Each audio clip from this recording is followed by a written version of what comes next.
Merhaba, iyi günler.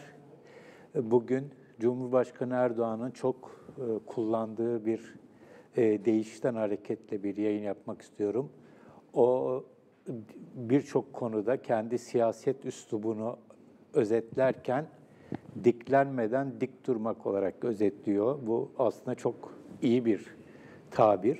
Ama baktığımız zaman özellikle dış politikada tam tersi bir durumla karşı karşıyayız.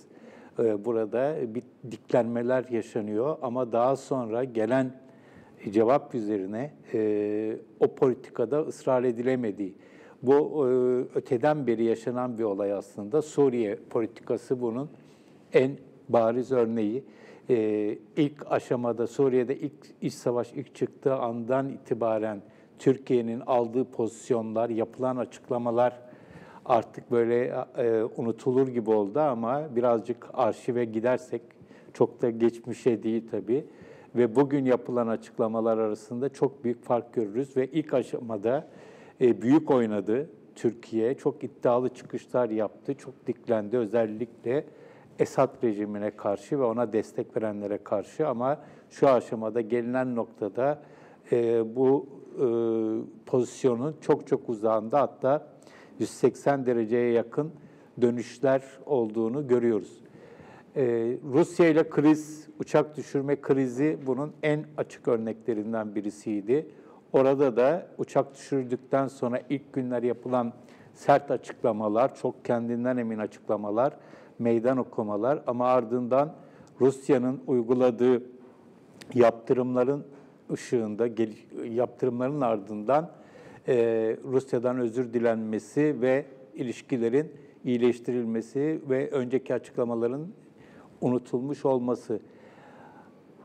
Bu örnekleri çoğaltmak mümkün. Şu anda Amerika Birleşik Devletleri ile yaşanan Rahip Brunson olayı da bir anlamda böyle.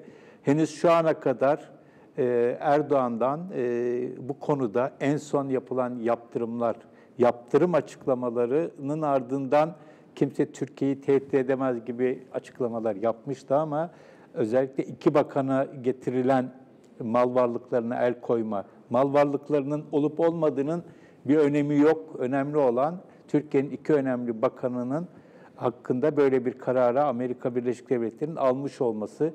Şu ana kadar herhangi bir şey yapılmadı. Çok yüksek perdeden bir şey yapılmadı. Ancak başında bu olay daha Brunson gözaltına alınır ve yargılanması başlarken bir iddia vardı, bir meydan okuyuş vardı. Ama şimdi o meydan okuyuş yürümüyor.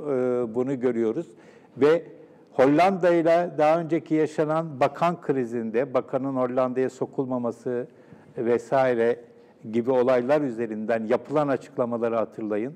Oradaki meydan okuyuşları hatırlayın. Ey diye başlayan ya da sen kimsin diye devam eden açıklamalar. Amerika Birleşik Devletleri'ne karşı böyle bir şey görmedik. Görecek de değiliz anlaşılan.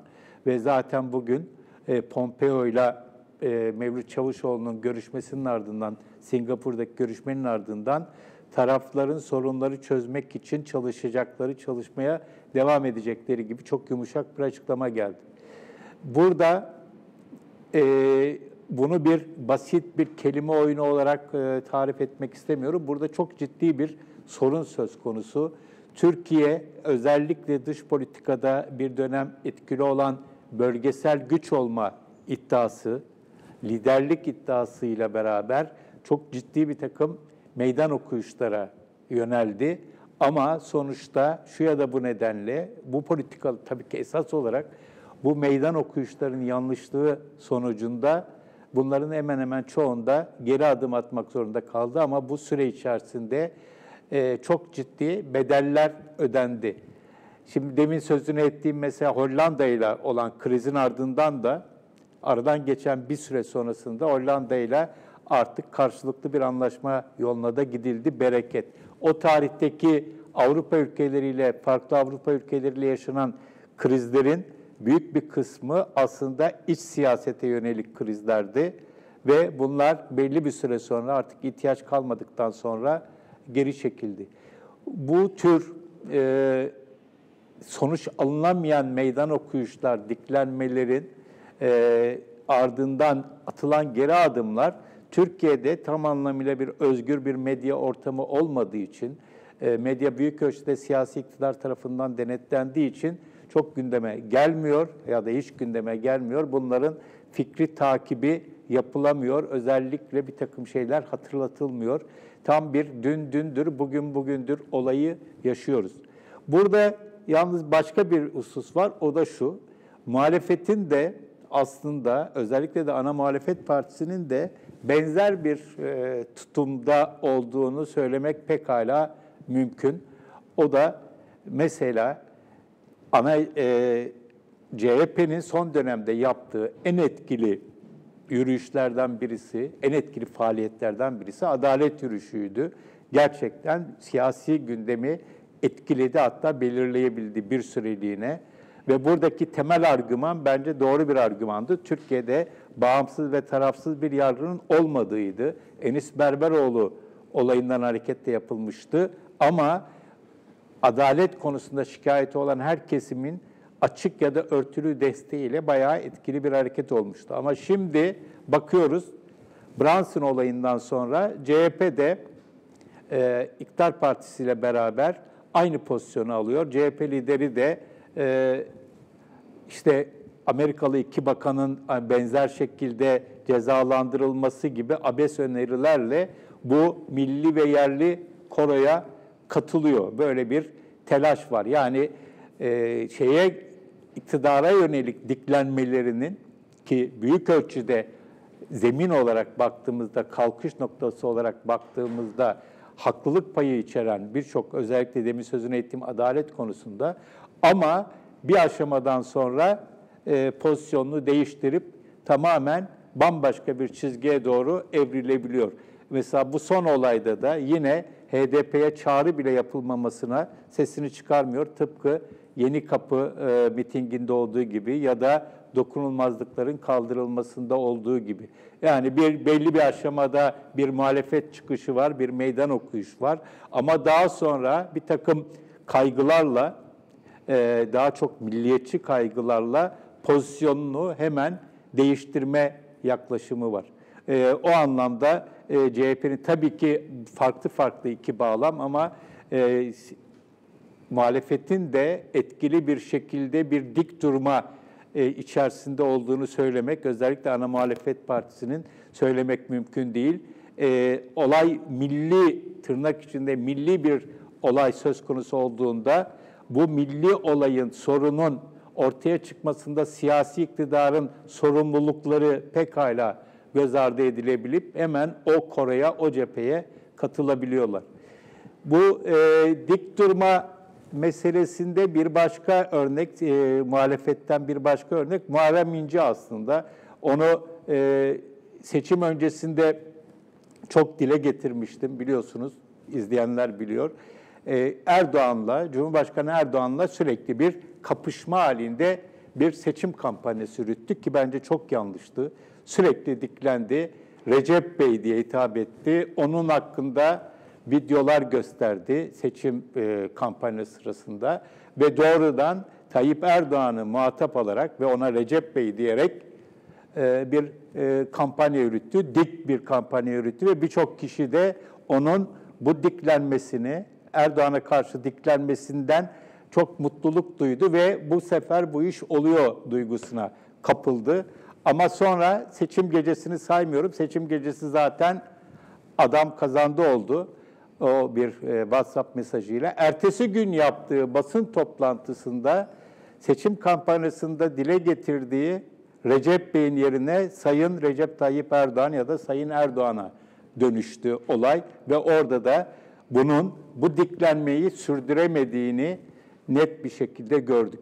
Burada önemli olan sürdürülemeyecek, gerek iktidar gerek muhalefet, kim olursa olsun siyaset yapan kişiler anlık bir takım göz boyamalar için, anlık bir takım aldatmacalar için ya da günübirlik geçici bir takım hesaplarla böyle büyük iddialı laflar, çıkışlar yapabiliyorlar. Ama daha sonra hayatın gerçekleri, siyasetin gerçekleri, real politik deniyor buna, uluslararası ilişkiler, dış politika söz konusu olduğunda bölgesel ilişkiler vesaire, bütün bunların hepsi karşınıza çıkıyor ve o sizin diklenmeniz anında boşa düşüyor ve bu sefer de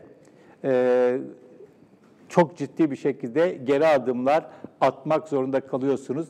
Belli bir aşamada medyayı kontrol ederek, bu konuların konuşulmasının önüne engel çıkartarak belli bir süre bunları engellemek mümkün olabilir. Ama bir yerden sonra bunlar artık çok daha fazla yönetilebilir krizler olamayacaklar. Şu anda Cumhurbaşkanı Erdoğan ya da Başkan Erdoğan hala konuşmasını sürdürüyor olması lazım. İlk 100 günün projelerini açıklıyor. Başlangıcını izledim, dinledim. Selçuklulardan başladı, günümüze kadar geldi, isim saydı. Bir hamasetle giriliyor ve büyük iddialı projeler dile getiriliyor ama bu projelerin kaynaklarının nasıl temin edileceği, zaten yaşanan çok ciddi ve giderek büyüyen dış ticaret açığının nasıl kapanacağı, bu kurun sürekli yükselişinin nasıl engelleneceği konusunda büyük yaklaşımlar yok. Ama biz ne yapacağız? Yarın sabah gazeteler, büyük ölçüde iktidara yakın olan gazeteler bu projelerin grafikleriyle vesaireyle karşımıza çıkacaklar. Büyük meydan okuyuşlar olarak herkesin bizi kıskandığı iddiasıyla bunları yapacağız. Ama daha sonra, aradan zaman geçtikten sonra Türkiye'nin ekonomik sorunlarının çözülemediğini, bu tür yaklaşımlarla çözülemediği gerçeğini, ki bugün zaten büyük ölçüde yaşıyoruz, göreceğiz. Ama onu da yine medya üzerinden başka yollarla örtmek veyahut da daha baskıcı, daha otoriter bir sistemle bu tür itirazların önüne geçmek isteyecekler. Böyle bir kısır döngü içerisinde gidiyoruz. Bir keskinlik yarışıyla gidiyoruz ama hayatın gerçekleri, dünyanın gerçekleri bu tür keskin çıkışları, büyük iddiaları, büyük meydan okuyuşları mümkün kılmıyor.